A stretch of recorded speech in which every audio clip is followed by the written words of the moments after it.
पैनी नजर।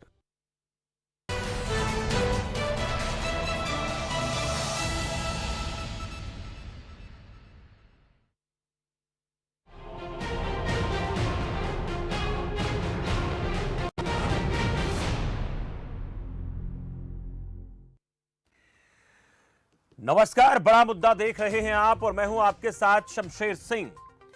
हरियाणा सरकार ने प्रदेश में 16 जुलाई यानी कल से स्कूल खोलने का फैसला लिया है। 9वीं से 12वीं तक के स्कूल 16 जुलाई से खुलेंगे, तो वहीं 23 जुलाई से 6ठी से 8वीं तक के स्कूल भी खुल जाएंगे। हरियाणा के शिक्षा मंत्री कंवरपाल गुर्जर ने कहा कि प्रदेश में कोरोना के मामले फिलहाल ना के बराबर हैं, इसलिए अभिभावक निश्चिंत होकर बच्चों को स्कूल भेजें। लेकिन इस बीच कांग्रेस प्रदेशाध्यक्ष कुमारी शैलजा ने सरकार के इस फैसले पर सवाल खड़े कर दिए हैं।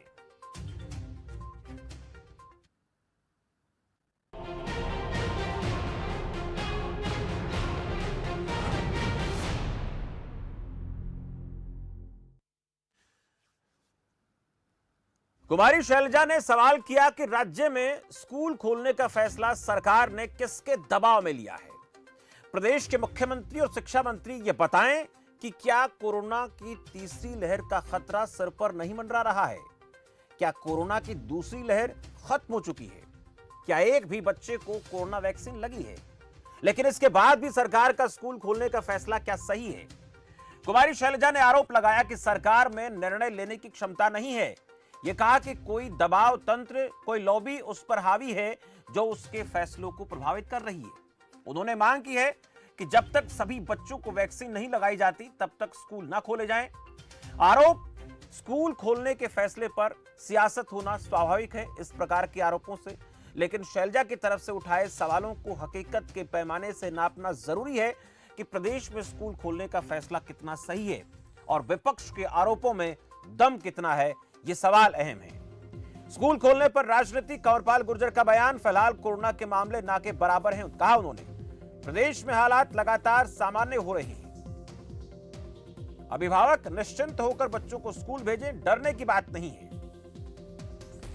16 जुलाई से 9वीं से 12वीं तक के स्कूल खुलेंगे और 23 जुलाई से 6ठी से 8वीं तक के बच्चों के लिए भी स्कूल खुलेंगे, यह कहा हरियाणा के शिक्षा मंत्री ने। कुमारी शैलजा ने सवाल किया कि स्कूल खोलने का फैसला किसके दबाव में, यह आरोप लगाया। क्या कोरोना की तीसरी लहर का खतरा टल गया है? क्या कोरोना की दूसरी लहर खत्म हो चुकी है? क्या एक भी बच्चे को वैक्सीन लगी है? ये सवाल पूछे कुमारी शैलजा ने। क्या बच्चों की सुरक्षा सरकार की प्राथमिकता में नहीं आता?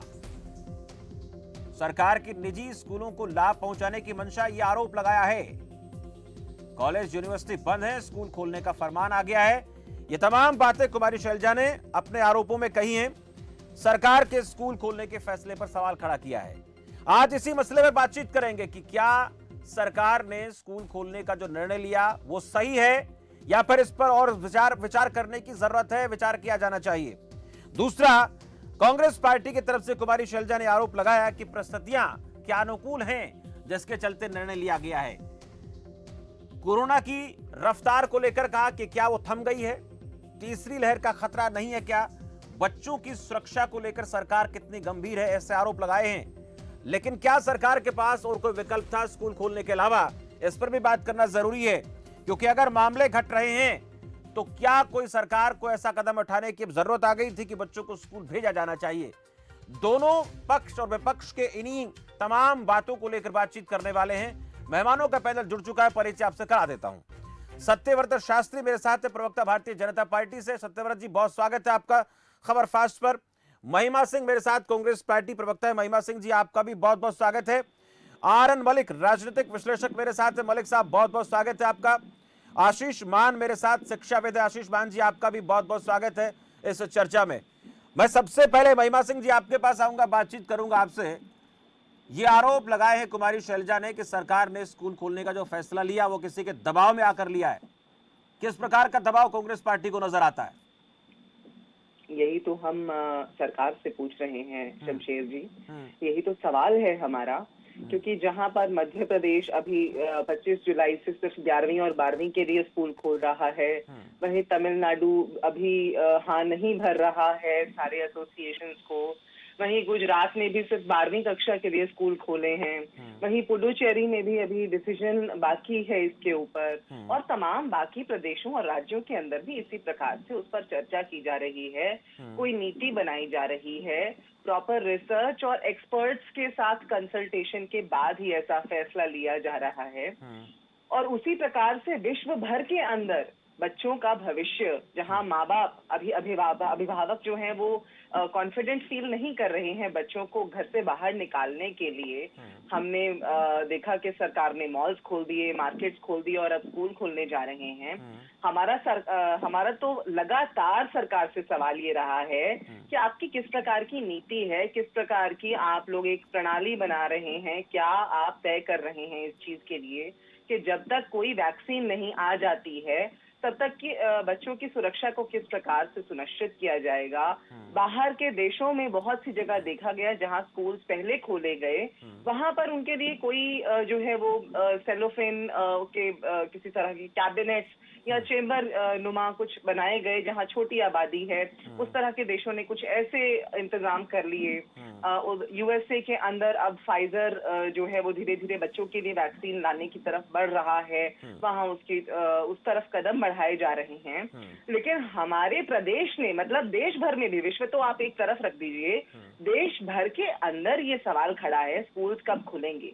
हम तो लगातार एमएसएमई के तहत आने वाले व्यापारियों के साथ हैं, हम तो लगातार स्कूल एसोसिएशंस के भी साथ हैं, लेकिन हमारा तो सरकार से सवाल ये है कि ये जो आपने कदम उठाया है, जो बड़ा ही एक अनइन्फॉर्म्ड स्टेप लग रहा है, जिसके अंदर किसी प्रकार की कोई नीति नजर नहीं आ रही है, कोई रिसर्च नजर नहीं आ रही है, कोई संवाद नजर नहीं आ रहा है, कोई माता पिताओं के साथ संवाद नजर आ रहा हो, कोई कंसेंट नजर आ रहा हो, तो हमारा सवाल तो ये है कि आप किस प्रकार की नीति के तहत ये कर रहे हैं। माननीय अध्यक्षा कुमारी शैलजा जी को अपना प्रदेश के बच्चों के प्रति जो कंसर्न फील हुआ, उसके हेतु उन्होंने ये सवाल खड़ा किया कि ये किस नीति के तहत आप ये कर रहे हैं, किसके दबाव में कर रहे हैं, वो तो उनसे सवाल है, ये हम सरकार से जानना चाहते हैं।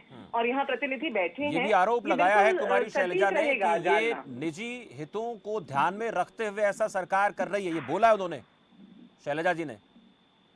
बिल्कुल, तो यही हम जानना चाहते हैं सरकार से कि किस चीज ने आपको ऐसा संकेत दिया, कहां से आपने ऐसा ये निश्चय किया कि ये आप कर लेंगे, उसके पीछे कौन सी बैकग्राउंड स्टडी है, वो बैकग्राउंड स्टडी हम जानना चाहेंगे। विपक्ष के नाते अभिभावकों के प्रतिनिधित्व में हम ये सवाल उठा रहे हैं, क्योंकि जगह जगह पेरेंट्स की तरफ से ये सवाल उठ रहा है, बच्चे अभी वैक्सीनेटेड नहीं हैं, अभी तो हम लोग ही सुरक्षित महसूस नहीं करते हैं पूरी तरह से बाहर निकलने में, तो छोटे बच्चों को स्कूल में कोई अभिभावक साथ तो नहीं बैठने वाले हैं, किसके भरोसे छोड़ देने वाले हैं, जब बाकी प्रदेश भी अभी तक सिर्फ 11वीं और 12वीं के ऊपर मैं आपके पास आऊंगा, जवाब लेता हूं, आपके पास लौटूंगा। मैं सत्यव्रत शास्त्री जी से पूछना चाहूंगा। सत्यव्रत जी, जो अब बात कर रही हैं महिमा सिंह और जो कुमारी शैलजा ने आरोप लगाए हैं, इनको लेकर आपका जवाब चाहेंगे कि क्या सरकार पर किसी तरीके का कोई दबाव है? जिस तरह से वैक्सीनेशन को लेकर सवाल खड़े हो रहे हैं, हमने कोई नीति बना ली है क्या, हमने कोई रिसर्च कर लिया है क्या, इसलिए हम स्कूल खोलने जा रहे हैं? देखिए शमशेर जी, मुझे बड़े अदब के साथ महिमा सिंह जी की बौद्धिक क्षमता और उनकी समझ पर तरस आता है। इनको इंटेलिजेंसी केवल भाजपा शासित प्रदेशों में नजर नहीं आती, एक्सपर्ट्स वहां नजर नहीं आते, इनको तमिलनाडु में नजर आता है, इनको दूसरे स्टेटों में नजर आता है, लेकिन हरियाणा में एक्सपर्ट्स की कमी महसूस करते हैं। यानी इंटेलिजेंसी यहाँ है ही नहीं, यहाँ बुद्धि विवेक से काम कर ही नहीं सकते लोग। ऐसा इनका, जब ये एसएमएससी व्यापारियों के साथ हैं, स्कूल एसोसिएशन के साथ हैं, तो आप किसके साथ नहीं है? आप एक मुझे बताइए, आप किसके साथ नहीं है? आपको इतना भी एक ध्यान नहीं है कि जब दूसरे स्टेट खोलने के लिए तैयार हैं, तो हरियाणा खोले तो उसको एक्सपर्ट नजर नहीं आते। मैं आपको जानकारी के लिए बता दूं, पिछले 7 दिन से इस सारे विषय की तैयारी के लिए डिपार्टमेंट लगा हुआ है, और डिपार्टमेंट ने हर बीओ डीओ तक के स्कूल प्रमुख तक बातचीत करके सब व्यवस्थाएं खड़ी की हैं, और आज शाम तक सब लोगों ने ये सर्टिफाइड किया है कि हमारे पास आने वाला कोई विद्यार्थी, हालांकि उसके लिए कोई छूट नहीं वो है कि कोई दबाव नहीं है कि कोई बच्चा आए ही आए, कोई पेरेंट्स के लिए केवल स्वीकृति पत्र के लिए कहा है कि यदि बच्चा आएगा तो स्वीकृति पत्र लेकर आएगा। आप किसके दबाव की बात कर रहे हैं? आप कैसे लोगों की साथ बात कर रहे हैं कि जब ये तय हो गया कि स्कूल खोले जाएंगे लेकिन उस पर प्रेशर नहीं होगा, न पेरेंट्स पर न विद्यार्थी पर, न एब्सेंट लगेगी न नाम कटेगा, और उसके बावजूद आप कह रहे हैं कि किसके दबाव में? तो आप बताइए, अगर आपको कहाँ नजर आता है कि दबाव? क्या स्कूल को अनलॉक करते समय किसी प्रेशर का काम किया जाता है? क्या कोई प्रेशर काम करता है कि जब देश अनलॉक किया जाता है तो? और पहले हुआ तो भी कोई प्रेशर का काम किया क्या? क्या राजस्थान और पंजाब में प्रेशर काम करता नहीं है क्या? क्या दिल्ली की सरकार प्रेशर में काम करती है क्या? आपकी बौद्धिक क्षमता और आपकी जो सोच है उस पर मुझे तरस आता है। इसलिए आप बात वो करें जो लॉजिकली बात हो। प्रेशर कहाँ है? प्रेशर तब होता है जब कहते हैं कि 100% बच्चे की हाजिरी चाहिए, 100% वर्किंग डे में हाजिरी चाहिए, 100% छूट दी गई है। जो बच्चा आना चाहेगा तो आएगा, पेरेंट्स चाहेगा तो ही आएगा, जो पेरेंट्स नहीं चाहेगा नहीं आएगा, बच्चा नहीं आएगा। फिर आप किसका दबाव प्राप्त कर रहे हैं? दबाव किसको कहते हैं? सरकार दबाव में आती है क्या? सरकार के पास एक्सपर्ट नहीं है क्या? हरियाणा एक्सपर्ट से विहीन है क्या? या बुद्धि से काम लेने वाले लोग नहीं है क्या? क्या हरियाणा इतना कमजोर हो गया? कांग्रेस को इतने दिन में ये भी बात समझ में नहीं आई कि हरियाणा में एक्सपर्ट लोग हैं क्या? ठीक है, सत्यव्रत जी आपके पास लौटूंगा, मैं आशीष मान जी के पास जाऊंगा, महिमा सिंह जी आपके पास भी आ रहा हूँ। एक एक कमेंट सभी एक्सपर्ट का लेना जरूरी है। छोटी सी बात यहाँ ऐड कर दूं महिमा सिंह जी आ रहा हूँ आपके पास। मैं चाहूंगा कि एक बार सभी से बातचीत हो जाए, उसके बाद फिर बारी बारी से सबके पास आएंगे। अवश्य। आशीष मान जी, ये जो सरकार ने स्कूल खोलने का निर्णय लिया, जरूरत आन पड़ी थी क्या कि ऐसा होना ही चाहिए? और दूसरी तरफ सरकार ये भी कह रही है कि किसी पर दबाव नहीं है, विकल्प छोड़ दिया हमने बच्चों के पास, उनके अभिभावकों के पास। दूसरी तरफ कांग्रेस पार्टी का ये आरोप है कि ये जो सरकार ने कदम उठाया सही नहीं है स्कूल खोलने का, उससे पहले बहुत काम कर लिए जाने चाहिए थे, जो कि मैंने गिनाए। ओके, मैं दोनों जिनों को सुन रहा था। एक्चुअली आरोप प्रत्यारोप में तो मैं पढ़ूंगा नहीं। मेरा तो बस ये कहना है थोड़ा सा कि जब भी जिस सरकार ने भी जो भी निर्णय लिया होगा कुछ सोच के लिया होगा, लेकिन मेरा ये है कुछ बात सही भी है कि बच्चों के साथ बच्चों को स्कूल जाना चाहिए, वो भी परेशान हो रहे हैं, वो ठीक बात है। लेकिन हमें ये भी देखना चाहिए कि किस वजह से हम स्कूल भेज रहे हैं, और अगर कोई निष्कर्ष पे हम पहुंचे हैं तो थोड़ा सा महिमा जी की एक बात से मैं थोड़ा इत्तेफाक रखता हूँ कि अब समय आ गया कि हम लोगों को, गवर्नमेंट को भी थोड़ी सी ट्रांसपेरेंसी लानी चाहिए। कोई भी निर्णय लें तो उसमें अभिभावक को भी शामिल करें, बताएं कि क्या वजह है, किस कारण से, और क्या उसके पीछे क्या क्या तैयारियां की गई। वो अगर थोड़ा सा हो जाए तो ये शायद ये इतने आरोप प्रत्यारोप नहीं लगेंगे। तो क्योंकि एजुकेशन का मामला, और एजुकेशन में बड़े बच्चों का मामला नहीं है, इसमें छोटे भी हैं, सभी हैं। तो थोड़ा सा अगर हम लोग ट्रांसपेरेंसी मेंटेन करें और बताएं कि ये पीछे जो भी हम लोगों ने निर्णय लिया उसके पीछे की ये सोच है, इस वजह से निर्णय लिया, ये तैयारियां की गई हैं, तो शायद उसको आसानी से एक्सेप्ट किया जा सकता है। हो सकता है कि उसमें हम लोग भी योगदान दें। तो ये थोड़ा सा ये आप कहना चाहते हैं आशीष मान जी की जो ग्राउंड से हमने जो रियलिटी को चेक किया, क्या हम अधिकारियों से बात कर रहे हैं, हम डीओ से बात कर रहे हैं, बीओ से बात कर रहे हैं, लेकिन क्या हमने गांव में जाकर या अध्यापकों से सीधे जो अभिभावक कनेक्ट होते हैं उनसे इसको लेकर कोई रिपोर्ट तलब की क्या? क्योंकि वो भी एक महत्वपूर्ण अंग है इस पूरे उसका चर्चा का और समाज का, तो उनके साथ भी एक थोड़ी सी बातें हो जाएं तो ज्यादा अच्छी है। ये आप कहना चाहते हैं? पता नहीं चलता कि क्यों किस वजह से हरियाणा ने ये डिसाइड किया, दूसरे स्टेट ने नहीं डिसाइड, तो थोड़ा सा ये हो जाए तो पता चल जाता है। चलिए, मैं मलिक साहब से बात करूंगा। मलिक साहब, ये जो इस वक्त दोनों पक्ष विपक्ष के बीच एक माहौल देखने को मिल रहा है कि पढ़ाई के मसले को लेकर भी राजनीति हो जाती है इस देश में और इस प्रदेश में, ये बहुत हैरान करने वाला पक्ष है। बच्चों के लिए, खासकर बच्चों की पढ़ाई के लिए जो देश का आधार हैं, आने वाले कल का जो हमारा है देश, उसको आगे ले जाने वाले बच्चे हैं, उसको लेकर भी इस तरह की बातें होना, क्या सरकार ने विपक्ष को विश्वास में नहीं लिया या विपक्ष सरकार के साथ खड़ा नहीं है? ये जो इस वक्त तनातनी देख रहे हैं, ये कितने घातक है उन बच्चों के लिए जो स्कूल जाना चाहते हैं, पढ़ना चाहते हैं, और ऐसा क्यों हो रहा है? देखिए, ये बिल्कुल हैरानी की बात नहीं है, क्योंकि पॉलिटिशियन का काम पॉलिटिक्स करना, ये उनका प्रोफेशन है, ये उससे बात नहीं आ सकते चाहे कितना ही सीरियस टॉपिक हो जी। अब ये जो आप बात कह रहे कांग्रेस वाले, ये जो बीजेपी के स्पोक्स पर्सन कह रहे, ड्यू रिस्पेक्ट टू देम, अगर आज मान लो कांग्रेस का राज होता तो जो बात ये कांग्रेस के प्रवक्ता करे वो बातें बीजेपी वालों ने कहनी थी, और जो बात बीजेपी वाले कर रहे हैं डिफेंड करे, फिर ये महिमा सिंह जी ने डिफेंड करना था। इसलिए किसी यदि ये मुद्दा Congress versus opposition versus ruling party में जाता ना तो फिर उसकी सत्यता खत्म हो जाती है। हमने इसको देखे निष्पक्ष भाव से, ये दबाव उबाव वाली तो कोई बात है नहीं। सरकार क्यों करे किसी के दबाव, वो तो बच्चों का फ्यूचर सोच के ही करती है, फैसला लेती है। अब ये देखना फैसला ठीक ढंग से लिया गया या नहीं लिया गया, उसके से ये प्रोफेशनल अप्रोच वो यहाँ हमारे कुछ कम नजर आती है। या उन्होंने प्रोफेशनल अप्रोच की है तो पब्लिक को वो जैसे कह रहे थे ये अपने मान साहब ये उसमें ट्रांसपेरेंसी नहीं है। देखिए इनको कैटेगराइज करना चाहिए स्कूल को। पहली बात तो देखो हमारे हरियाणा में आजकल 40-50 केस की डेली एवरेज चल रही है। तो जितनी जोर वो जितनी सीरियसनेस पहले थी वो सरकार की सीरियसनेस खत्म हो गई है। वो तो पिछली बार गलती हुई थी, सारी सरकारें वही गलती फिर कर रही है कि हम सांप को बिल्कुल नहीं मारते, उसको थोड़ा सा जिंदा मरा हुआ सोच के थोड़ा सा जिंदा छोड़ देते हैं, वो फिर अगली बार खतरनाक हो जाता है जी। तो सरकार की पहले ये कोशिश होनी चाहिए, ठीक है हरियाणा में हम 0 के ऊपर ले आए, फिर भी वैसे सरकार का ये दावा ठीक है कि 9 जिले ऐसे हैं जिसमें कोरोना का एक भी केस नहीं, तो ऐसे जिलों में स्कूल खोल लेने कोई दिक्कत होनी नहीं चाहिए जी। फिर रूरल एरिया, अब ये सरकार बताती नहीं कि दिल्ली मान लीजिए 60 केसेस है, ये अखबारों में पता नहीं लगता। अब ये 60 केसेस रूरल एरिया में है या अर्बन एरिया में, ये लोगों को पता लग गया तो मोस्टली अर्बन एरिया में, रूरल में नहीं है। इसलिए रूरल एरिया में जितने स्कूल खोले जाए खोल लो, उसमें कोई खतरा नहीं बच्चों को।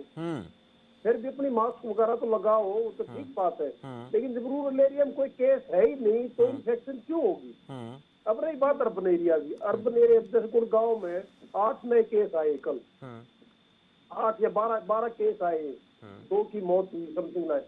अब गुड़गांव निवासी, मैं गुड़गांव रहता हूँ, अब हमें ये नहीं पता भी ये जो 12 केस गुड़गांव में नए आए हैं ये कौन से एरिया में, तो जिस एरिया में 8 केस आए हैं डेली नए, तो कम से कम वहाँ के जो स्कूलों के ऊपर उस एरिया में 2 स्कूल उसमें ज्यादा एहतियात रखे या उस स्कूल को भी ना खोलें।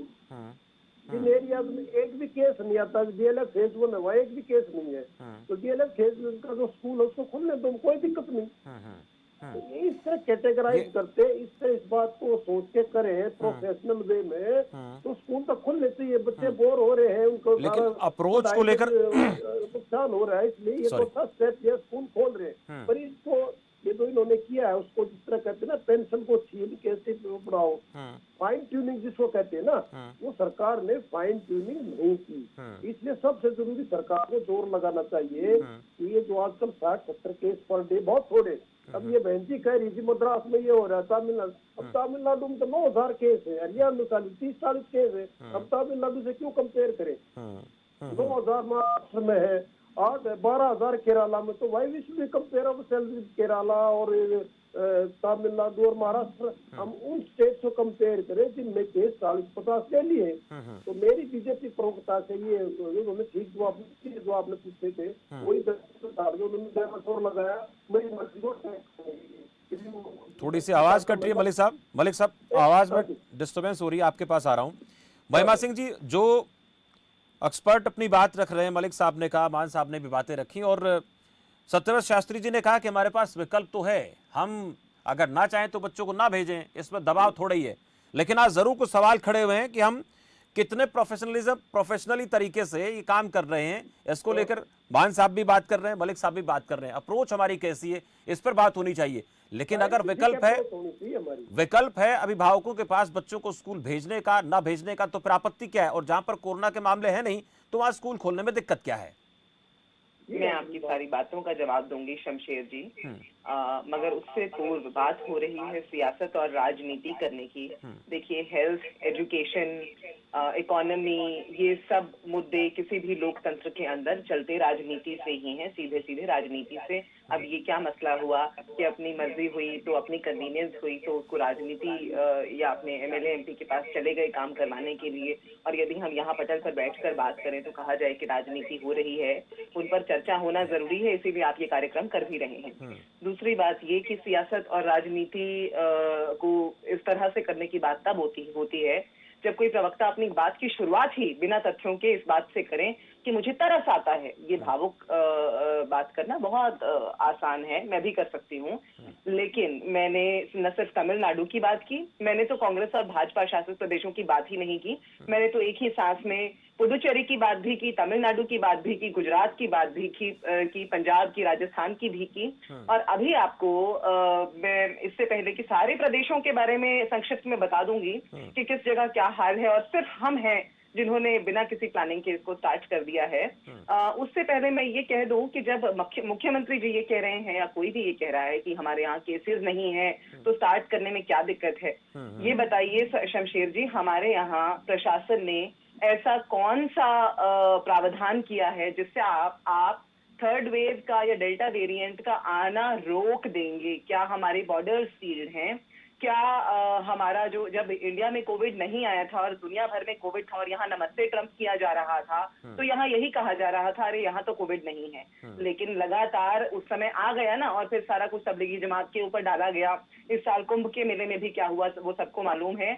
बहरहाल मैं आपको बता दूं कि बिहार के अंदर सिर्फ 50% अटेंडेंस के साथ 12वीं क्लास के लिए स्कूल्स खोले जा रहे हैं। उत्तर प्रदेश के अंदर स्कूल्स खोल दिए गए हैं एडमिनिस्ट्रेटिव पर्पसेस के लिए, और उसके अंदर अभी स्टूडेंट्स का आवागमन शुरू नहीं हुआ है।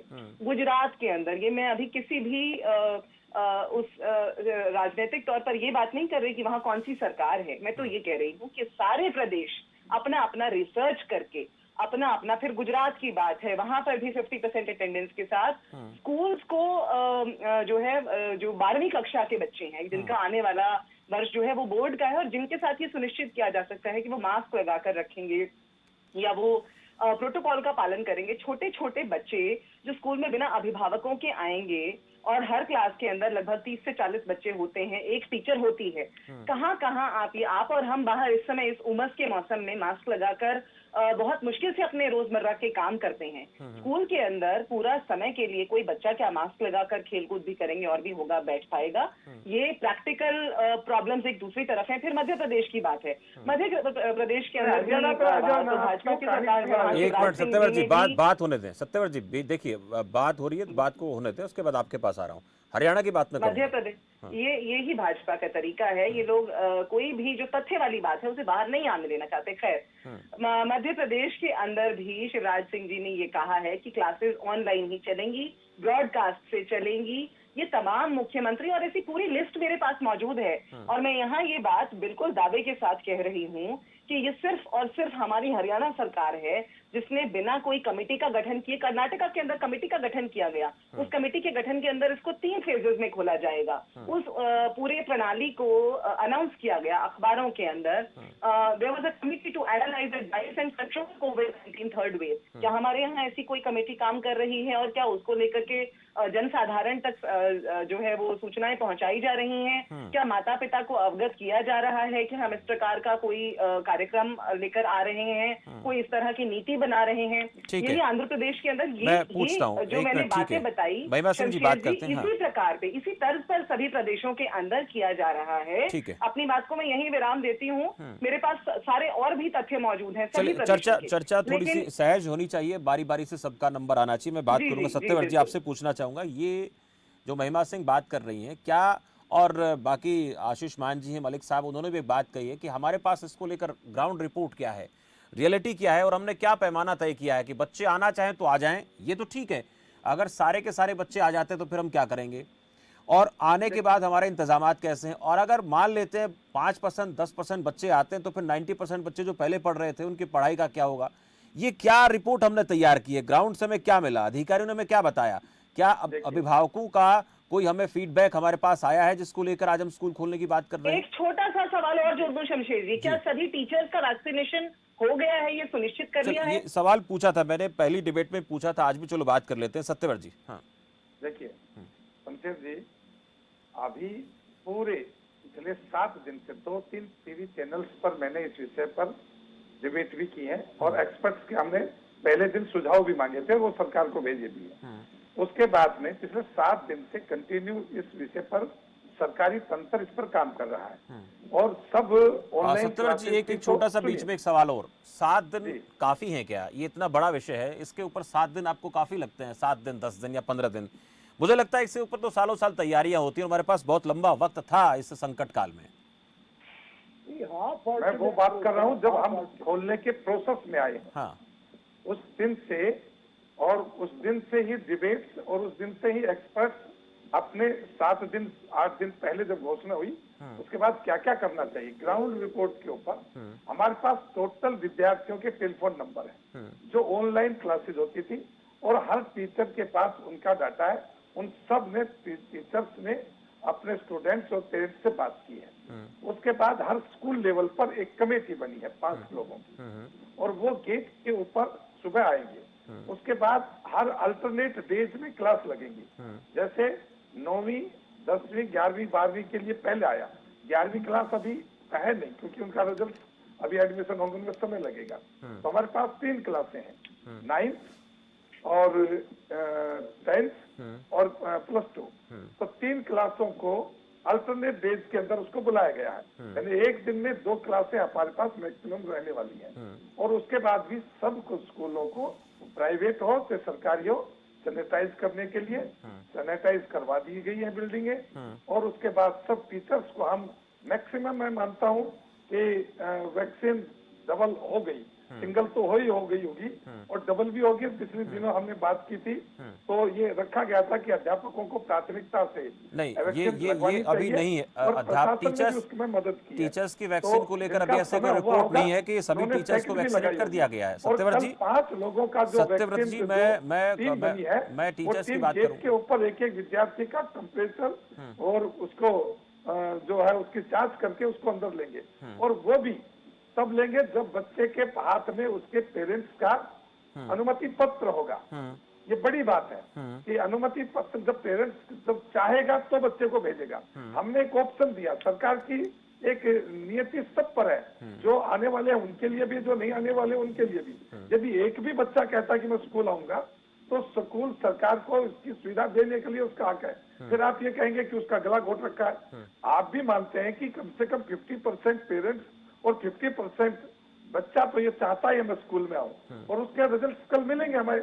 और यदि ठीक है, मैं इसमें मैं सत्यव्रत जी ठीक बात है, ज्यादा आएगी, सत्यव्रत जी ये सही है, सत्यव्रत शास्त्री जी ठीक है, माता पिता तो चाहते हैं, हम भी माता पिता हम भी चाहते हैं हमारे बच्चे स्कूल जाएं, लेकिन जो एक डर है मन में वो भी खत्म नहीं हुआ है। अगर स्कूल खुलते हैं तो हो सकता है कि कल दिल्ली में स्कूल खुले तो हम भी बच्चों को स्कूल भेज दें, लेकिन जो एक माँ बाप के मन में डर है, बच्चा स्कूल जाएगा स्वस्थ वापस आएगा नहीं आएगा, ये एक बड़ी चिंता है। इस चिंता पर हमने काम कर लिया क्या? इस चिंता को दूर करना पड़ेगा सरकार को, और स्कूल भी खोलने जरूरी है, स्कूल भी खोलेंगे वो भी जरूरी है। मैं बड़े अदब से कहता हूँ, आप बड़े सिटी में रहते हो कि मैं गाँव में रहता हूँ। आज गाँवों की, ग्रामीण क्षेत्र की और छोटे शहर उन तक की मैं बात करता हूँ। हम गाँवों में, घरों में, बाजार में घूमते हैं, एक भी ऐसा स्थिति नहीं है कि बच्चा रोज खेल नहीं रहा है, घर से बाहर नहीं जा रहा है, वो कंटिन्यू घर से बाहर भी जा रहा है, अपने साथियों के साथ पार्क में भी जा रहा है, पढ़ाई भी कर रहा है, ट्यूशन पर भी जा रहे हैं। ऐसी कोई स्थिति नहीं है कि उसको कोरोना का प्रोटोकॉल पता नहीं है या कोरोना से कैसे बचना उसको जानकारी नहीं है। आज हम, लेकिन उसका पालन भी नहीं हो रहा। सत्यव्रत जी, बच्चे स्कूल में नहीं जाते, लेकिन बच्चे ग्राउंड में खेलते हैं, बच्चे दोस्तों के साथ भी खेलते हैं, लेकिन ये भी हम देख पा रहे हैं कि वहां पर भी प्रोटोकॉल का पालन नहीं हो पा रहा पूरे तरीके से। यही एक बड़ी चिंता है। हाँ, ये तो बात मानते हैं, जो चीज घर में नहीं होती स्कूल में हो जाती है। हाँ बिल्कुल, ये बात तो आपकी ठीक है। एक बच्चा हमारे पास कंट्रोल नहीं होता, लेकिन क्लासरूम में 30 बच्चे एक ही कंट्रोल में रहते हैं। ठीक है, ये तो मानते हैं। ठीक है, मैं मान साहब से बात करना चाहूँ। मलिक साहब और मान साहब के बाद के अनुभवों को मैं शेयर करूंगा, और आप सबको भी मैं जानकारी दी है कि हर स्कूल लेवल के ऊपर पहले से एक समिति गठित है, उसके प्रधान के साथ मिलाकर 5 सदस्यों की एक टीम बनी है। जो तो क्या ये मान लिया जाए सत्यव्रत जी, ये मान लिया जाए कि हमारी बिल्कुल अच्छी तैयारी है? जो पिछली बार हमने स्कूल खोले थे और उसके बाद हमें स्कूल बंद करने पड़े थे, तब तो ऐसे हालात थे भी नहीं पहली लहर में, अब तो उससे भी बुरे हालात हुए। हम मान लें कि बहुत बेहतर तरीके से हमने तैयारी कर ली और अब हालात जो है असामान्य नहीं होंगे, लहर तीसरी की चिंता करने की जरूरत नहीं है बच्चों को, मान लिया जाए। नहीं जी, तीसरी लहर क्या होगी? लहर ये होगी जब लापरवाही बढ़ेगी तो लहर आएगी। लहर कोई बाहर से बह के नहीं आ रही, हवा के साथ नहीं आ रही। जब लापरवाही बढ़ेगी और सोशल डिस्टेंस कम होगा, सैनिटाइज का प्रयोग कम होगा, मास्क का प्रयोग नहीं होगा, ठीक है। तो संक्रमण बढ़ेगा। वही तीसरी लहर है। बिल्कुल, ये तीसरी बहुत लहर का वाजिब कोई बात विशेष आप कारण कर रहे हैं नहीं है। सत्यव्रत जी, केवल लेकिन एक इतना वाजिब है बात मैं कि भी हम करूंगा। लापरवाही ना करें। सत्यव्रत और जी, आप एक बात मैं ठीक ये करें, आपको ठीक है। विश्वास के साथ, सत्यव्रत मेरे जी, दो आपसे सम्मानित एक मिनट, बुजुर्ग सत्यव्रत जो जी, बैठे हैं, हाँ। मैं राजनीतिक का महिमा जी, expert आपके पास हूं, आऊंगा।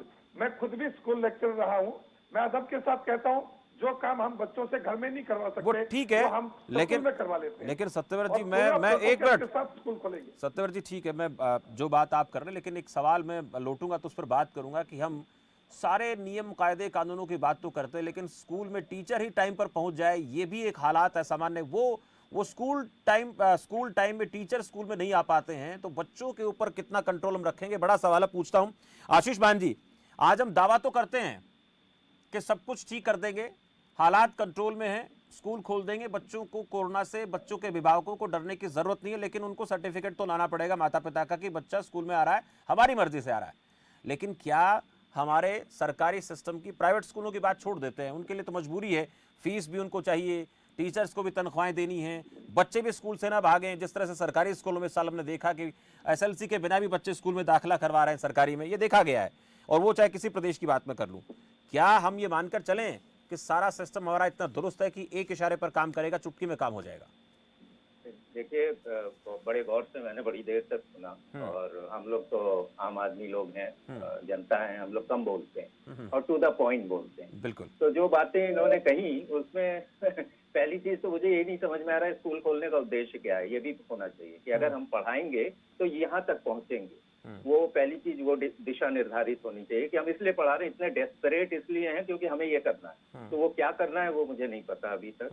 दूसरा ये है कि अगर उसमें से बच्चों के ऊपर और अभिभावकों के ऊपर ही सब कुछ है, और मान लीजिए 5%, 7%, 10% प्रेजेंटेशन या प्रेजेंस हो रही है, लोग आ रहे हैं, बच्चे आ रहे हैं, तब भी कोई मतलब नहीं बैठता, तो दोनों बातों में कोई मतलब नहीं बैठता। ये मेरी आम इंसान की तरह एक सोच है, या एक एजुकेशनिस्ट की तरह सोच है। तीसरी, जब भी हम लोग डेटा एनालिसिस करते हैं तो ये नहीं कहते कर लिया है, हम दिखाते हैं, प्रेजेंट करते हैं कि this is what we have done, हमने ये किया है। वो थोड़ा सा हमारे देश में चर्चा उस पर नहीं होती, बस ये होती है कि हमने कर लिया है, विश्वास कर लो। तो ठीक है, अब विश्वास करना है तो कर लेते हैं विश्वास। तो ये दो तीन चीजें मैं थोड़ा अलग तरीके से, अलहदे तरीके से देखता हूँ।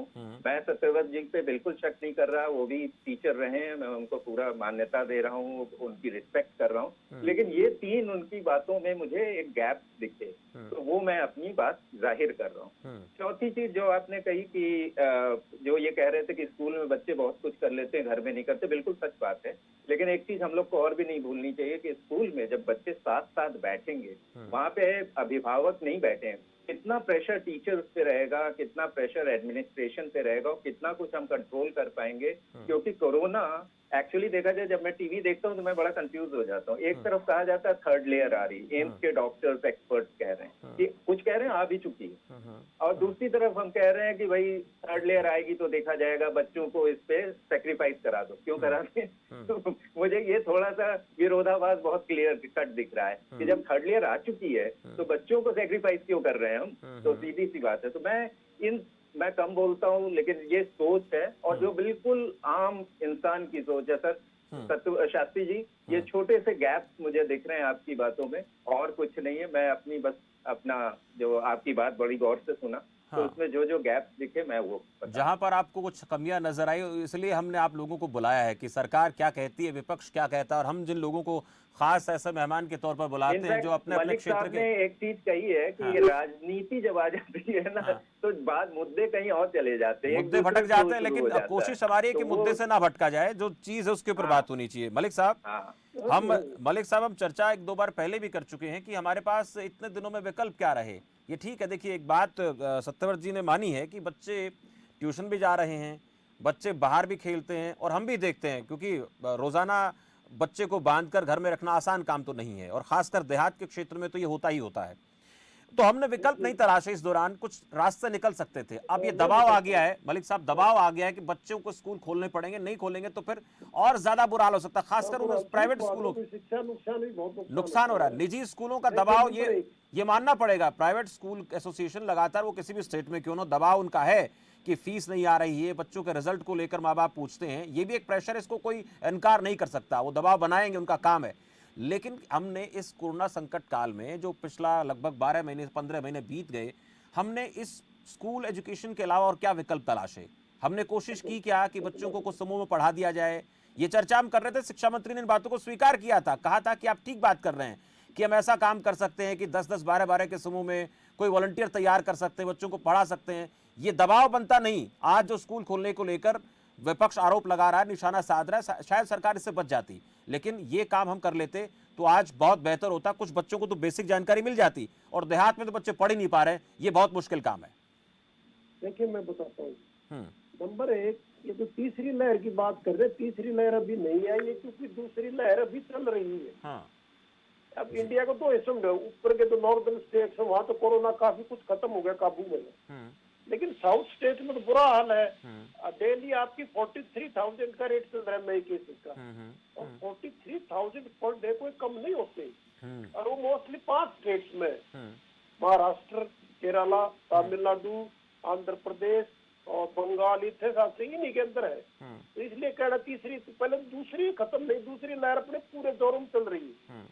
अब जो सत्यव्रत जी शास्त्री जी बातों से क्लियर हो गया, तो ये स्कूल खोद रहे हैं, उद्देश्य तो ठीक है, लेकिन ये हाफ टेक सोल्यूशन या अब पक्के काम हाफ हार्टेड अप्रोच से हो रहा है। आपने सवाल उठाया था कि अगर बच्चों और उनके पेरेंट्स पर छोड़ दिया और मान लो 15-20% ही बच्चे स्कूल में आए, तो बाकी 80% का क्या होगा? उसका कोई जवाब नहीं। अब स्कूल में अगर सब बच्चे मास्क लगा के बैठेंगे 6-7 घंटे, मास्क लगाना कोई आसान काम नहीं हो, इसलिए क्योंकि एक तो वो डिफाइन करो मास्क कौन सी है। 2 किस्म की मास्क है, एक तो जिसमें हवा अच्छी तरह पास हो रही है, तो बच्चे को या किसी भी आदमी को एयर से ऑक्सीजन मिलती रहती है। कुछ मास्क ऐसी है जो बड़ी थिक है, और विद द रिजल्ट वो उसमें फेफड़े में ऑक्सीजन की, अगर 6 घंटे मास्क लगा के चलोगे, बैठे रहेंगे, तो फेफड़ों में ऑक्सीजन की कमी हो जाएगी और दूसरी बीमारी शुरू हो जाएगी। इसलिए मैं कह रहा हूँ आप कैटेगराइज करो, रूरल स्कूल की एक पॉलिसी, शहर स्कूल की दूसरी पॉलिसी। रूरल स्कूल में लोगों के दिमाग से भय निकालो, देखिए भाई आपके गांव में कोरोना का कोई केस है, आपके बच्चे को स्कूल भेजने कोई खतरा नहीं, सारे बच्चों को लाओ। अर्बन में मैंने बताया था, अर्बन में जितनी सरकार, आज हमारे हरियाणा में बड़ी अच्छी सिचुएशन है कोरोना कंट्रोल की, क्योंकि 60-70 केस की एवरेज चल रही है डेली। मैं देखूंगा 60-70 भी क्यों चले, 0 पर आए, लेकिन as compare to other state Haryana की पोजीशन इस मामले में काफी अच्छी है। शहर में मैंने बताया गुड़गांव में सिर्फ 8 केस की एवरेज चल रही है पर डे। अब ये देखो भाई कौन से एरिया में, कौन से सेक्टर में ये 8 केस, इन सेक्टर में एक भी नहीं, उन स्कूल के बच्चों को भी, आपके बच्चों को कोई खतरा नहीं। इस ख्याल से जब चलोगे तो बच्चों का बहुत भला होगा, और ये आपका प्रोग्राम भी बहुत कामयाब होगा। इसको थोड़ा साइंटिफिकली, रेशनली, प्रोफेशनली ले। ये खाली कहते ना एक्सपर्ट कोई नहीं है। डायरेक्टर एजुकेशन को पूछा होगा, पीओज बुला लिए होंगे, सेक्रेटरी एजुकेशन को बुला लिया, और कौन एक्सपर्ट है? इसलिए थोड़ा सा जो ग्राउंड के ऊपर है उनके व्यूज भी ले लेते। असली बात यह है कि आप 9 जिले तो ऐसे दिन में एक भी कोरोना केस नहीं, तो लोगों का भय निकालो। एक ये बात आप कर रही है कि क्या इस पर ये विचार किया जा सकता है कि जहां पर कोरोना के केसेस हैं ही नहीं, एक भी केस नहीं है, वहां पर मास्क की, सैनिटाइजर की, हालांकि ये गाइडलाइन है, ये केंद्र सरकार की, उनको जरूरत, बच्चों के लिए उनकी जरूरत है क्या? ये बड़ी बात है। छोटे बच्चे लगातार मास्क, हाँ जी, वो मास्क लगाएं जो लाइट क्वालिटी की, जिसमें ऑक्सीजन एयर उसमें से पास होके बच्चे को मिलती रहे। एक छोटा सा सवाल मैं मान साहब से पूछूंगा। मान साहब, एक छोटा सा कमेंट आपसे मैं जानना चाहूंगा कि पढ़ाई का जो बच्चों का एनवायरनमेंट है वो कैसा होना चाहिए? देखिए, बंद कमरे में बच्चे बैठेंगे तो रिस्क बढ़ जाएगा। एक जमाना था, एक जमाना खुला हवादार जो है पेड़ पौधों के नीचे, पहले जैसे हम लोग बैठकर पढ़ते थे पेड़ के नीचे, वहां पे टीचर ने बोर्ड लगा दिया, उसी पे सब कुछ बताया जा रहा है। ये खुले हवादार माहौल में पढ़ाई कराई जा सकती है क्या? और थोड़े थोड़े बच्चों को बुलाकर 2 दिन, 10 बच्चों, उनके कमरों में खिड़कियां तो होती है, वो कोई प्रॉब्लम नहीं खिड़कियों में, बिल्कुल, उनके अंदर कोई एसी सिस्टम तो है नहीं। सबसे ज्यादा खतरा होता है एसी सिस्टम, एसी सिस्टम में ही खतरा होता है। जैसे आप ये मेट्रो में बैठते हैं, मान लो आपका डिब्बा बिल्कुल खाली, आप अकेले बैठे हो, फिर भी आपको खतरा है, क्योंकि एसी सिस्टम में जो आपके मुंह से हवा निकलती है वो उसको घुमाई जाती है। अगर कोई कोरोना का केस 8वें डिब्बे में बैठा है और आप बैठे हो नंबर 1 डिब्बे में, तो 8वें डिब्बे का कोरोना, उसके वो कोरोना के वो बैक्टीरिया वो 1 नंबर में आ सकते हैं थ्रू एसी। ठीक है, एक छोटा सा कमेंट मलिक साहब, मान साहब से पूछूंगा। मान साहब, ये जो तरीका है हमारा पढ़ाई का, पहले जो पैटर्न रहा है उसमें कितना बदलाव करने की आपको जरूरत नजर आती है? पहले जिस तरीके से स्कूल में एक डेस्क के ऊपर बच्चे बैठते हैं और खासकर छोटे छोटे बच्चे जो स्कूल में आते हैं, उनके अंदर किस तरीके का रोटेशन हो जाना चाहिए? बाहर बरामदे में, अंदर कमरे में, या फिर खुले हवादार इलाके में? जो स्कूलों में इतनी जगह होती है, खासकर बड़े सरकारी स्कूलों की बात करें तो सब मिल जाता है।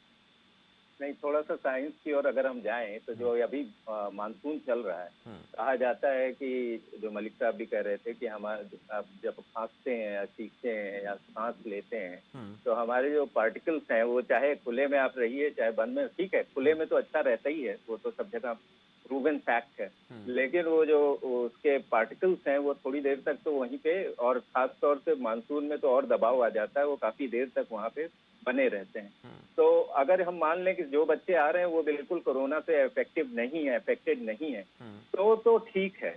लेकिन अब वही बात यहाँ पे ये हो जाती है, बच्चा बिल्कुल स्कूल के बगल में नहीं है कि 4 दीवारी कूद के आ गया, वो घर से आ रहा है, और घर से जब आ रहा है तो किसके किसके कांटेक्ट में और किस किस माहौल से होता हुआ आ रहा है, भले ही वो मास्क लगाए हो, लेकिन एक बार आपने बच्चे को ऑन इज ओन कर दिया तो बच्चा मास्क पूरे टाइम लगा पाएगा नहीं लगाएगा। मैंने तो बहुत बारीकी से आज ही मैंने कुछ ऑब्जर्व किया एक स्कूल में जाके कि बच्चे हर चीज को छूते हैं, उनको याद नहीं रहता थोड़ी देर बाद, वो रेलिंग भी छू रहे हैं, वो गेट भी छू रहे हैं, सारा कुछ कर रहे हैं, और सैनिटाइज ये नहीं बड़ों की तरह, वो बड़े ही भूल जाते हैं, वो बच्चे तो हमेशा भूल जाएंगे।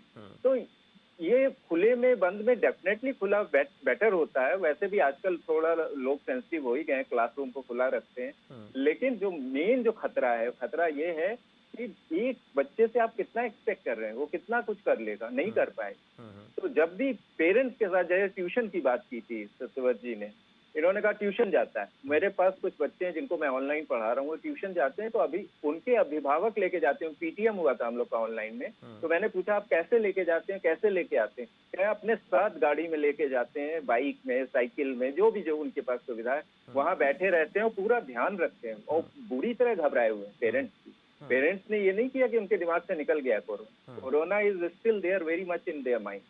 तो ये हम दोहरे उस मापदंड, क्या कहते हैं, दोहरी परिस्थिति में हैं, ऐसी जगह खड़े हैं, एक तरफ कुआं एक तरफ खाई है, ज्यादा इंतजार करेंगे तो बच्चों का जो मानसिक स्तर है उसके ऊपर बहुत ज्यादा प्रभाव हो चुका है ऑनलाइन पढ़ाई का।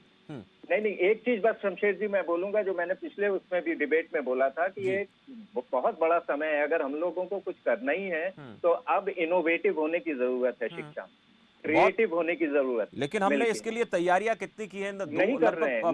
जैसे जब आ रहा है चीजें वैसे ही हम लोग कर रहे हैं, जैसी कोई चीज आई उसको वैसे ही अटैक करें। कोरोना थोड़ा सा हमें प्रोएक्टिव होना हो। हम ऐसा कर देते हैं कि कोरोना का संकट थोड़ा सा कम हुआ तो सारी चीजें खोल देते हैं, कोरोना फिर बढ़ गया तो सब कुछ बंद कर देते हैं। मैं महिमा सिंह जी से आपसे बात करना चाहूंगा, हमारे पास एक सेकंड शमशेर सिंह, सिर्फ एक सेकंड। हाँ, मैं देखिए शास्त्री जी को एक बात बताना चाहता हूँ, ये सरकार तक पहुंचा है। शहर में जो centrally AC air condition school है ना, सबसे ज्यादा खतरा है वहाँ पर, क्योंकि वो हवा वही घूमती रहती है, एक बच्चे मुंह से निकली हुई हुआ फिर उसी के दूसरे बच्चे के पास चली गई। कम से कम तो सेंट्रल एयर कंडीशन स्कूल में कोई भी आप अपने एसी सिस्टम को बंद करिए, पंखों से खुली हवा से बच्चों को पढ़ाइए, सबसे ज्यादा खतरा है वहाँ। और मैंने जो बात कहनी थी वो कह दी, ठीक है, कहते हाथ में कोरोना केस नहीं है, इतना डरने की जरूरत नहीं है, बच्चों को लाओ, ऑनलाइन से इतनी अच्छी पढ़ाई नहीं होती है जितनी क्लासरूम में होती है, इसलिए तो देहात में जिन जिलों में एक भी केस नहीं है उन बच्चों को प्रोत्साहन दो, आओ स्कूल में। ठीक है महिमा सिंह जी, आप इत्तेफाक रखती है मलिक साहब की बात से कि स्कूल में देखिए हमारे पास रास्ता और नहीं है, ऑनलाइन पढ़ाई को हम देख चुके हैं, खुद हम बच्चों को देखते हैं तो वो बहुत चिड़चिड़े हो गए हैं, तनाव में रहते हैं। अब वैक्सीनेशन की जो प्रोसेस है वो इतनी लंबी है, इतना वक्त लग सकता है, और ज्यादा समय अगर हमने दे दिया बच्चों को स्कूल में आने के लिए तो बहुत परेशानी का कारण बन सकता है ये काल। और आने वाले देखिए एक सेकंड, बजाय ये कहना कि स्कूल क्यों खोले, आप ये कहो स्कूल खोलो, लेकिन ये चीजें करो, ये मत कहो स्कूल मत खोलो, स्कूल खोलो और ये लेकिन तैयारी के साथ। और अगर चूक नजर आती है तो फिर सवाल खड़ा करना विपक्ष का काम है, क्योंकि जिम्मेदार विपक्ष होने के नाते ऐसा होना बहुत जरूरी है। महिमा सिंह जी, ये कहना दबाव में है, ये ऐसी बातें मत कहो। ठीक है, महिमा सिंह जी। गुलफराज जी ने कहा है, शमशेर सिंह जी, तुम्हारे वादे होते हैं सियासतदानों वाले गुल, हकीकत जिनमें थोड़ी और लारा काफी होता है। तो तरस का यदि इस पूरी चर्चा में कोई विषय था तो वो भाजपा की वो मानसिकता थी जो सदियों से, जो सालों से चलती ही आई है, जब से हम भाजपा को देख रहे हैं। रूरल और अर्बन का जो एक हम बाइफर्केशन देखते हैं कि रूरल में रेप्स ज्यादा होते हैं, अर्बन में नहीं होते। अभी यहाँ पर इस पटल पर चर्चा में भाजपा के प्रतिनिधि ने ये माना कि वो देखते हैं बाहर अपनी आंखों के सामने प्रोटोकॉल की धज्जियां उड़ते हुए कि बच्चे तो आम घूमते हैं, सब कुछ साथ में करते हैं, लेकिन वो एक रिस्पॉन्सिबल सिटीजन और एक रिस्पॉन्सिबल पॉलिटिशियन होने के नाते और सरकार के प्रतिनिधि होने के नाते क्या करते हैं वो उन्होंने नहीं बताया। पार्कों में या बाहर जहाँ पे भी वो कह रहे हैं बच्चों की गतिविधियां नॉर्मल हैं। यदि ऐसा है तो आपको कदम उठाने चाहिए उसके विरुद्ध और काउंसलिंग करनी चाहिए माता पिता की। दूसरी बात, मैं आशीष मान जी की लगभग सारी बातों से बहुत इत्तेफाक रखती हूँ, शमशेर सिंह जी, और ये पता चलता है कि एक एकेडमिशियन बात कर रहे हैं, एक इन्फॉर्म्ड, वेल इन्फॉर्म्ड एकेडमिशियन बात कर रहे हैं। मैं सर्वोच्च न्यायालय में वकील हूँ शमशेर सिंह जी, सर्वोच्च न्यायालय तो खोला नहीं गया अभी तक, हम लोग वर्चुअल हियरिंग्स कर रहे हैं। हम लोग में से हमारे तो सुप्रीम कोर्ट बार एसोसिएशन ने वैक्सीनेशन ड्राइव भी चला ली, वैक्सीनेशन हो गई, बावजूद उसके सभी जजेस की वैक्सीनेशन हो गई। जो हम बात कर रहे हैं, हम जो सवाल विपक्ष उठा रहा है उसको भी हम मान रहे हैं, लेकिन एक चीज और मैं उसी बात पर शमशेर सिंह जी, देखिए सुप्रीम कोर्ट में मैंने सभी की बात को बड़ी धैर्य से सुना है शमशेर सिंह जी, मैं आपकी बात पर आ रही हूँ, लेकिन मैं यही कह रही हूँ, छोटा सा सवाल मेरा आपसे महिमा सिंह जी, एक छोटा सवाल, मैं ये आप सवाल करें, लेकिन बाकी सबका हस्तक्षेप मुझे गवारा नहीं होगा, क्योंकि मैंने किसी के दफा में बोला नहीं, बीच में मैंने बीच में किसी को ना बोलने दिया है आपको, ना किसी और को मैंने। मैं ये चाहता हूँ बातचीत सही होनी चाहिए। बीच में जैसे आपने कोर्ट को लेकर कहा, ऐसे बहुत से संस्थान हैं जो अभी नहीं खुले हैं, लेकिन क्या उनका न खुलना और स्कूलों का न खुलना दोनों बराबर हैं? ये समझना चाहता हूँ आपसे, ये दोनों बराबर बराबर से भी ज्यादा कई जगह असंतुलन। देखिए, बच्चों को घर पे एंगेज करने के लिए कम से कम बहुत सी जगह माएँ हैं या बहुत जगह वर्क फ्रॉम होम की सुविधा है।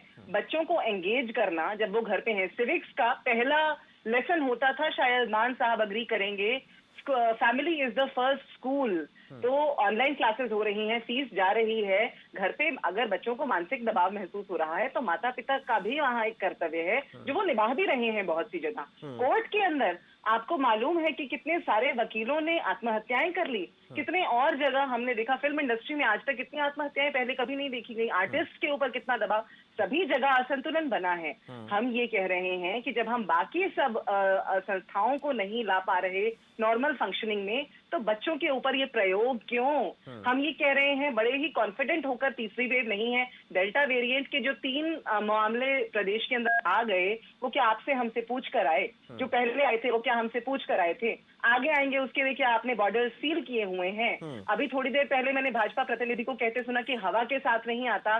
क्या आपको नहीं पता कि एक नया वेरिएंट आ चुका है? अभी तो डेल्टा के बाद लैम्डा वेरिएंट भी आ चुका है जो एयरबॉर्न भी हो गया है, अभी एयरबॉर्न होने का खतरा भी है। दिल्ली में जिस प्रकार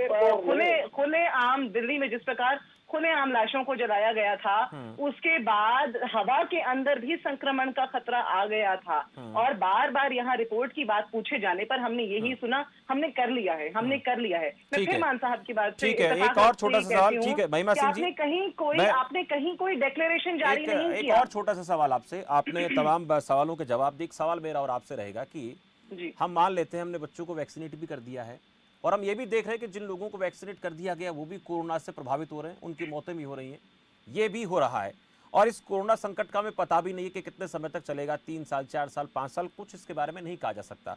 हालांकि एक बात आशीष मान जी ने जरूर कही है कि हमें नए रास्ते तलाशने होंगे, नए तरीके निकालने होंगे बच्चों की पढ़ाई के लिए, लेकिन उसके अलावा अगर मैं देखना चाहूँ स्कूल के अलावा हमारे पास और रास्ता क्या है बच्चों को पढ़ाने का, क्योंकि इस विकल्प पर भी बात होनी चाहिए। अगर स्कूल नहीं खुल रहे हैं तो और हमारे पास क्या है? बिल्कुल, मैं 2 बातें कहूंगी शमशेर जी। पहली बात तो ये कि जब कभी हम नए कानून बनाने की बात करते हैं सुप्रीम कोर्ट के अंदर, तो हम हमेशा हवाला देते हैं उन देशों का जहां पहले सक्सेसफुली ऐसा कुछ कर लिया गया है। तो शिक्षा के मामले में भी आप ये देखेंगे बहुत से ऐसे देश हैं जहां पर जीवन यापन वापस सामान्य रूप से चलने लगा है। अडल्ट्स की, वयस्कों की वैक्सीनेशन पूरी होने के बाद हमारे यहाँ तो अभी पूरे देश के अंदर सिर्फ 5% की कंप्लीट वैक्सीनेशन हुई है, जबकि दिसंबर तक 60% की होने का टारगेट है। दूसरी बात ये कि जो बात आपने अभी कही क्या है, देखिए ऑल्टरनेट क्या है। पहले हम संस्कृति की बात करते हैं, जो कि भाजपा तो अपने ही कंधों पर दारोमदार लेके घूमती है कि संस्कृति के रखवाले वो ही हैं, तो उन्हें तो ये बहुत अच्छे से, वो तो गुरुकुल परंपरा को बहुत अच्छे से जानते हैं। हम शायद उनसे कम जानते होंगे, लेकिन फिर भी आप ये जानते हैं पहले हमारे यहाँ पर कम्युनिटी एजुकेशन होता था।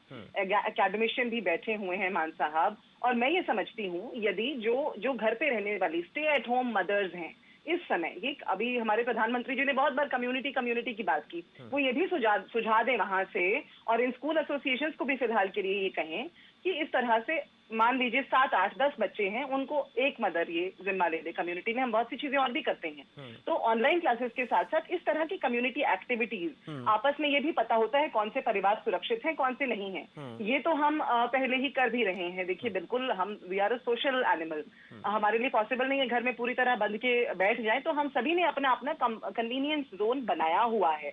तो उस प्रकार से यदि आप मुझसे जानना चाहें और मुझसे पूछें, मेरी व्यक्तिगत विचारधारा इसमें ये है कि कम्युनिटी एजुकेशन और इनोवेटिव मीन्स के लिए ये एक बहुत अच्छा समय है।